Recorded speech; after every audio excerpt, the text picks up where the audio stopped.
नमस्कार दोस्तों, आप सभी का स्वागत है।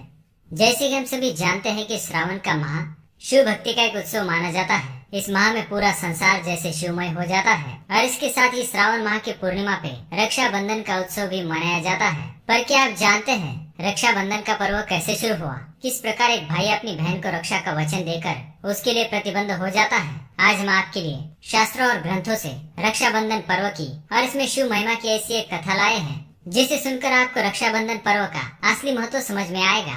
देवताओं और दानों के बीच कितने युद्ध किए जाते थे ये तो हम सभी जानते हैं। दानव हमेशा ये कोशिश में होते थे कि कैसे देवताओं के अमृत को हासिल कर सके, उनके स्वर्ग पर कब्जा कर सके, जिनके लिए दानव कई कई वर्षों तक तपस्या में लीन रहते थे, घोर तप किया करते थे और वरदान स्वरूप ब्रह्मा, विष्णु और महेश से मनचाहा फल प्राप्त करते थे, जिसके कितने बुरे परिणाम देवताओं को सहन करने पड़े थे। राजा बलि जो राक्षस राज थे, उनका जन्म तो राक्षस कुल में हुआ था, परंतु उनका वर्तन बाकी राक्षसों जैसा नहीं था, क्योंकि महाराज बलि भक्त प्रहलाद के पौत्र थे।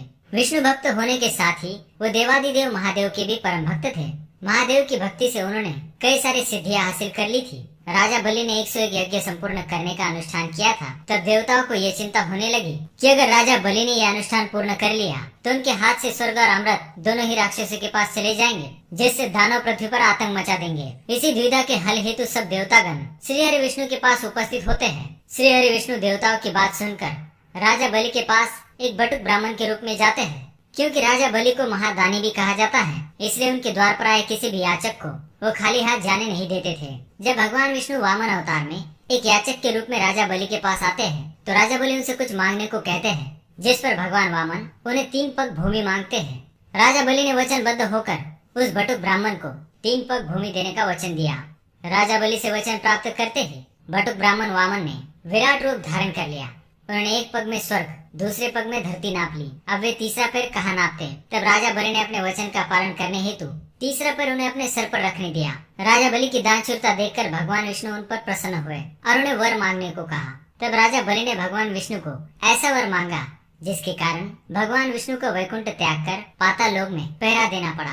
उधर श्री हरि विष्णु से वियोग में माता लक्ष्मी को सहन नहीं हो रहा था। माता लक्ष्मी इनके निवारण हेतु भगवान शिव जी के पास आती है। शिव जी माता लक्ष्मी से कहते हैं कि राजा बलि वचनबद्ध पुरुष है। अगर माता लक्ष्मी राजा को किसी बंधन में बांध ले तो वे श्रीहरि को वापस वैकुंठ ला सकती है। शिव जी ने माता लक्ष्मी की सहायता हेतु अपने नाग वासुकी को उनके साथ जाने का आदेश दिया। माता लक्ष्मी पाताल लोक पहुँचती है और एक नाग कन्या का रूप धारण करती है। वे राजा बलि के पास पहुँचती है और उनसे सहायता के लिए अनुग्रह करती है और वासुकी जो उनकी सहायता हेतु आए थे वे एक रक्षा सूत्र में बदल जाते हैं और माता लक्ष्मी राजा बलि को एक रक्षा सूत्र बांध देती है। राजा बलि माता लक्ष्मी को वचन देते हैं कि वे सदैव उनकी रक्षा करेंगे और उन्हें मनचाहा फल प्रदान करेंगे। तब माता लक्ष्मी अपने देवी स्वरूप में आती है और उनसे श्री हरि को मांग लेती है। तब राजा बलि उनसे कहते हैं कि आज से जो भी स्त्री किसी पुरुष को रक्षा सूत्र बांधकर मन से भाई मानकर अपनी रक्षा का वचन मांगेगी तो भाई बहन की रक्षा करने के लिए बंधन में बन जाएगा और वासुकी नाग रूपी रक्षा सूत्र हमेशा भाई की कलाई पे बांधने से भाई की सारे बलाएं टल जाएंगे। तब से श्रावण माह के पूर्णिमा को हर बहन अपने भाई को नाग रूपी मजबूत रक्षा सूत्र उसकी कलाई पे बांधती है और भाई उस रक्षा के बंधन में बन जाता है। इसलिए इसे रक्षाबंधन का पर्व कहा जाता है। उम्मीद है आपको ये कथा और इसकी महिमा पसंद आई होगी। ऐसी पौराणिक कथा और तथ्यों को जानने के लिए हमारे चैनल को सब्सक्राइब जरूर करें। धन्यवाद।